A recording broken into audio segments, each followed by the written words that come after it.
Today we're going to compare the M&P 2.0 compact with the Glock 19 Gen 5. So let's get started.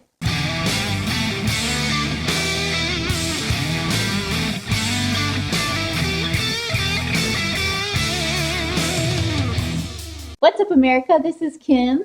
And Neil from Geauga Firearms Academy.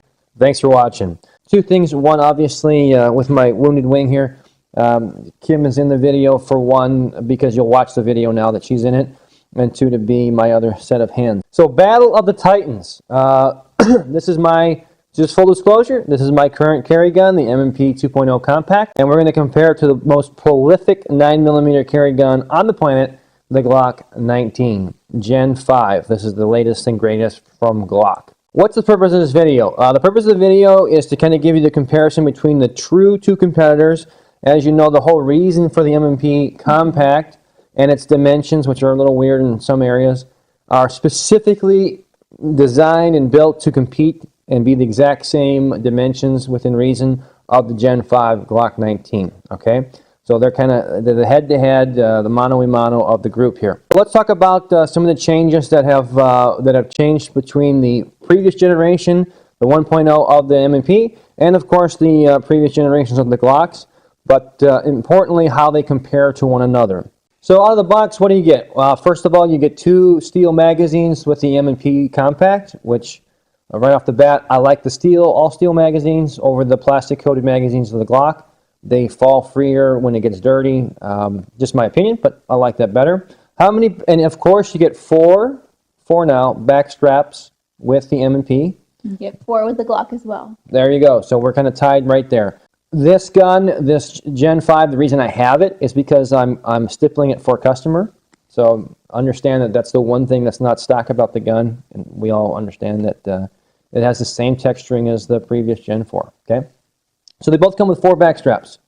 I would say that the application of the backstraps definitely goes to the M&P. So Kim's going to go ahead and take the backstrap off of this one. So you simply turn that pin in the back, and then you pull it out. Way easier than the previous 1.0. Kim's going to go ahead and take the backstrap off. So you just pull it from the base, and there you go. So it's going to come with 4 sizes, and they are all labeled on these. They are labeled on the outside, right at the very base. So go ahead and put that back on. That is the medium large. I have bigger hands, so it seems to fit my hand a little bit better. There you go. It clicks right into place. Go ahead and put your pin back. Oh, before you do, hold on one second. With the Glock, again, I give that to the M&P. The Glock has a pin that you have to drive out back here. And then you'll actually have another pin that's a little bit wider, and you'll put it in. This one also has a medium, not quite as big as that one, because the customer, their hands prefer the medium. So you would drive that pin out and put that on. So I prefer this one better. No tools needed to change that. But nonetheless, they're both great. They both work. They're both good guns. So before you guys all troll me, I'm just giving you my opinion on what I prefer. Okay? All right, so let's move on to the finishes. So there's a new finish with the Glock. Remember what it's called? It's the NDLC. There you go. And it's on the slide in the barrel, right? That's right. And it is it's blacker than blacker. Mm-hmm. It's a darker color. Slick. Yeah, and that's the one thing I don't like about the gun. This is now the Gen 5s. I cannot do any kind of real press checks up front. It's just too slippery for me. Even though it doesn't have cocking serrations, I can still do that on every other gun. But it is much slicker. But I would assume that's also going to aid in keeping the gun clean and that kind of deal. They say it's more durable, so we'll go with it. Now we have the same basic melanite finish on the M&P. Holds up fine, so either one. I guess if you want to give it to one, we'll go with Glock on that one because it's an upgraded deal. Let's talk about sights. You want to do that? Yes. All right. So the Glock, of course, still has the plastic sights as before. And as always, the M&P comes with steel sights with a great combat edge here and the white contrast. Obviously, I'm going to dump on Glock. I don't really care. You can write all the crap you want. Even the Glock fans will back me up on these. These are garbage and BS. Why would you put plastic sights on a combat gun? I'm done even going there. Even Glock calls them placeholders for sights because everyone's going to change their sights out, which is not true. The vast majority will not change them out. Most of the people that I see, they come to training because they're training and they want to use their guns and they understand the importance of having a good steel sights. They will, but for the most users, unfortunately, will not do any training, which is a whole nother video. I don't want to go down that route, but they will keep these, and these are garbage. Plain and simple. It cost me about $14, not because of the channel or anything else, to replace these with steel sights with the same dimensions as a consumer. So for Glock, they could change these out for fractions of that cost, so they should. I will tell you that I changed the front side in this one to the green fiber optic because I prefer that. Out of the box, they are steel and they have a great combat edge, which in this particular setup, guys, right, I have, I'm high likely that I'm going to be using one-hand manipulations of the gun to do even the simplest things because I'm a wounded duck, right? I only got one arm. So metal sights, big win to M&P, and they're the same as they have been. They both have enhanced triggers. Let's start with the Glock. Yeah, this one, the Gen 5, look, if you shot the Gen 4 and then immediately shot a Gen 5, you could say there's a slight difference, okay? Between the two triggers, between the Gen 1 M&P and this new Gen 2, this is the biggest change, okay? I'm not saying it's the sweetest trigger ever and it's amazing and it's a Glock and it's a 1911. I'm not saying that. I'm just saying that it is the biggest improvement from the previous generation. This one is improved, but not by much. One of the things, if you're considering it, and we have a whole video detailing the changes, so I don't want to get too far into that, but to switch just for the trigger, no one's going to be happy with that decision because they're not that big a difference. However, if you are comfortable and you love the Glock trigger, you will not be disappointed in this one because it's just like that, just a little bit better. But there is an improvement in that one. Just for you really picky folks out there who are paying attention, yes, this has an Apex trigger in it. I like the reset of it, and it's my gun, and I carry it, and that's what I want to do. That said, the trigger that's in it is very good. If it was a service weapon for me, I would have no issues with it, either one of them, but that one's definitely improved from the previous model. Another important fact to talk about is the new grip texture. They added a much more aggressive texturing to it. You know, I don't really care for it, but Neil does. It's really, really aggressive. Yeah, it almost feels like a custom stipple job. In fact, when I did this, when I go ahead and stipple my guns, all I really did was add a little bit of height on it and kind of cleaned up some of the factory lines just to make it more of a uniform appearance. But I really didn't touch any of the factory stippling, which I always change in pretty much every gun. So again, for me, that's great. Some people like to sand that down because it is very rough. And I will tell you that I've had some experiences recently where I'm carrying with left-handed now, and I didn't wear an undershirt, and it was straight up grip against my skin, and it was not a great experience. I'm the first to admit. It was rough. It's like having sandpaper on there. But you wear a tank top or undershirt or something, and you're good to go. Again, personal preference. But the new grip, when you need it, trust me, you're going to like it. Okay, so let's field strip them and check out the internal changes. All right, and they are completely the same from the previous generations. And there is a reason why I am doing the Glock and not Kim, and that's simply based on the takedown of the Glock system. I honestly don't find those little tabs. I have a hard time grabbing. All right, Kim's being very nice. I hate the system. I hate it, okay? And if you guys have ever had wet, sweaty hands or you're trying to get that, it is ridiculous. It's just a joke. I hate the takedown of the Glock. But Kim's going to say it nicely. Yeah. It's just hard to grab it. I don't prefer. Maybe if you've done it a lot. Okay, I don't care. You can write all the negative things about me. All right, so I don't like that. I do like the solid lock it to the rear and then use the lever and we're good. All right, so let's look at some internals. So first off, recoil springs. Has it changed at all in the M&P? No. Nope. Not changed. Not changed. Has it changed in the Glock? Yep. At least in the 19. I'm not exactly sure in the 17. I don't have a model here, but this will no longer fit your previous generation Gen 4s. Okay, it's a longer spring now. It's still the same recoil captured spring, and it has a guide rod made of plastic. Okay, hate it. I know you're like, oh, I've been using it for years and it's great. I don't like it. There's no reason why you can't put steel in there, and that would be a change that I would make, but it is a reliable pistol, and it saves weight. So I prefer the steel and the M&P. Let's talk about barrels next, because they've both been improved. The Glock now has the marksman barrel when they went from a polygonal rifling to a lands and groove style, which has been 90% of all guns are lands and grooves, if not more. So that's nothing new or innovative. I'll be honest, I think if it's a change in accuracy from a bench rest, that's wonderful. There was nothing wrong with any of the generations prior to that. So, I mean, it doesn't, you can take it or leave it. It doesn't really make a difference. What I would say about the barrel that I don't like as much, on the M&Ps, they have started to change more to the Springfield type in the feed ramp, where now we have a nicer polished feed ramp. Not quite as polished as the Springfields, but definitely better. They've taken the coating off. Glock has kept their coating, their special coating on there. Not a fan of that. They're never going to get the lubricity that you're going to get on bare steel that's been finely polished, where the tool marks have been taken out. So I prefer that. Does that make this a bad gun? No, it's wonderful. It's been in service for a long time. I just would like to see them move to that if you want my armorer's opinion of it.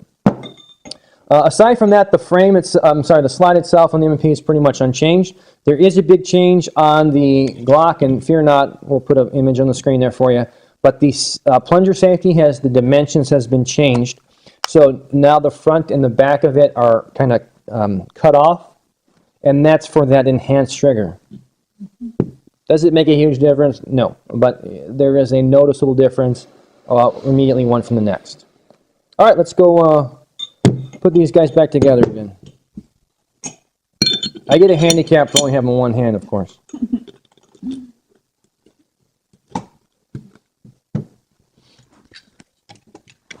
Same reassembling process that's in all previous Glocks, so again, nothing's changed there. Oh, that's another thing to talk about. The ambidextrous slide release, which is on both guns, now both the Gen 5, Glock 19, and the M&P. The one advantage on this M&P is that they put a little, like a detent underneath there, so when you insert a magazine firmly, it's not going to go home on its own. I don't really care one way or the other, but whatever. That's where they did it. Okay? Let's also talk about the Magwell on the Glock, too. It's one thing I want to be clear about. They have flared the Magwell, okay? And from all the users that carry them all the time, this is kind of a 50-50, so to speak. The ones that hate that feature feel that it either crunches their hand up more or it rubs more on their body. I don't really care one way or the other. I do like the fact that it's more rigid. If you take any of your previous gens, and this is going to be very Gen 2-ish, you can argue with me all you want, but most of these changes are very much like the Gen 2, like the finger grooves that have been removed, and the new trigger pin system, which is not new, it's the Gen 2 model. Of course, this cutout out front, which is also Gen 2. Look at your guns before you write negative comments. They are Gen 2-ish. Is that this is more rigid now. So you could take your Gen 4 and 3 and you could squeeze that really easily. It was really thinning. And so by flaring it out a little bit, it gives a little bit more rigidity. But the big problem I have with this one, Kim, go ahead and demonstrate how you would rip a magazine out. Perfect. So just like that, you would grab the sides. Now, they have enlarged the base plate to make it a little easier, but that's your natural way to do that. What they have done is they've cut a cutout in the front, which I just talked about, which you'll see on your Gen 2 if you have one, or go Google it. So now you have to go. Yeah, which is really weird. No one's going to turn their hand. Could you adjust to that, and does it work? Fine. I just don't like that. I would rather they do more like an M&P style, where they have a little bit of a cutout at the very base, so it's easier to kind of grab those magazines like you normally would and rip them out. Personal preference, of course, but I would definitely give the advantage to M&P over Glock on that one. But for some of you that have smaller hands and it fits comfortable, you may really love that flared Magwell. And for you left-handed shooters, the magazine release is switchable, but this one is made of steel. Yeah, on both guns. They're switchable on both guns. Mm-hmm. It just seems like most manufacturers, when they improve stuff, they make them out of metal. And that's not been the case with Glock. So, what is the biggest feature that separates the M&P and the Glock? It is the slide and rail interface. It's the one thing I look at in all guns. One of the first things I'm going to do is pop that slide off and look at them. And here you can see in the video the difference between the M&P 2.0 and the Glock Gen 5, or the Glock 19 Gen 5. They are significantly beefier. Here's some more photos showing you side by side the comparison. For me, that solid steel construction between the slide and the frame is paramount. And one of the things that I look for in every single gun, and by far the M&P has a huge improvement, at least 75% improvement from the previous model and from all Glocks Gen 1, 2, 3, 4, and 5. So that is huge for me, and you can see it right there, black and white. Let's talk about weight savings, because that's like the big argument, like, oh, they make things out of plastic because of weight savings. So we got our scale here. Kim, go ahead and throw. Now this is the unloaded weight of the gun. This is the M&P Compact 2.0. We have 1 pound, 8 ounces. All right.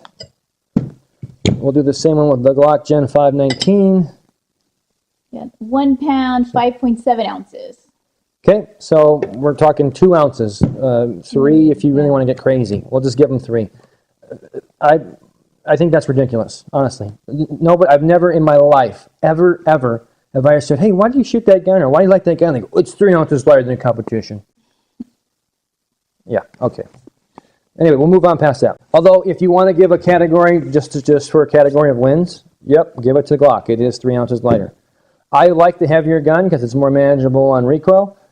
But again, being 3 ounces is really not going to make any difference whatsoever either way. The one thing we should talk about are the magazines. Oh, yeah. Other than the base plate, there is a huge change with the Glock Gen 5s. The followers are orange. Orange. That's incredible. It's a game changer. So when you look at the witness holes in the back, you'll see a little bit of orange there because evidently the brass or silver base of the rounds are not enough. So the good news is on both the M&P and the Glock, the previous magazines will fit. So regardless of what size they are.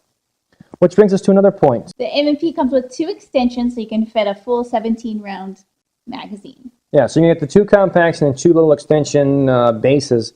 And really, you get kind of 2 guns in one in that sense, because once you put that on, then the grip is the same identical dimensions as a 4.25 full-size gun.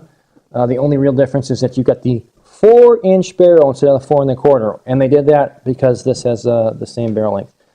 I'm not going to get too much. There's a million videos in comparison dimensions. You can look them both up. But as far as the height of the grips themselves, the length of the barrels, realistically, everything is pretty much identical as far as the width and length and height and all that. You can get calipers out, and technically there's 1/32 of an inch difference in width in certain parts where the Glock is that much thinner. Again, I've never met a human being in my life that said, I bought this gun because it's 1 inches narrower. But maybe that's you. So if that is the case, then Glock's the winner there. All in all, they both are fantastic guns. They're both excellent service guns. They're both excellent carry guns. I've already told you my big complaints that I've always complained about with the Glocks. That is obviously my carry gun, so I prefer it. But both of them are bet your life reliable and excellent options. You guys would not believe it. If you could see it from my perspective, Kim and I have called this the curse of the Glock. It is incredible. I have never done a video more than 5 times in my entire life, ever. Like 5 takes. I've probably done this, no exaggeration, 15 times. I have lost power. I have lost cameras. I've run out of batteries. I've run out of memory in my memory card. It's been insane. It's like the gods of Glock are standing in my way to make this video. One of those things. But I'm a trooper, and here it is. The purpose of the video is really just kind of give you some information on the 2 guns, and you can compare them. I mean, this is truly the battle of the titans on this one. You want to close this out? All right. You can find us here on YouTube, so please subscribe. You can find us on Facebook, on Instagram, and we put all of our premium content on Patreon. Until next time, remember... It's always better to be judged by... You're going to leave me doing this by myself? Sorry. I thought you were stealing the show. Go ahead. It's better to be judged by 12 than carried by 6.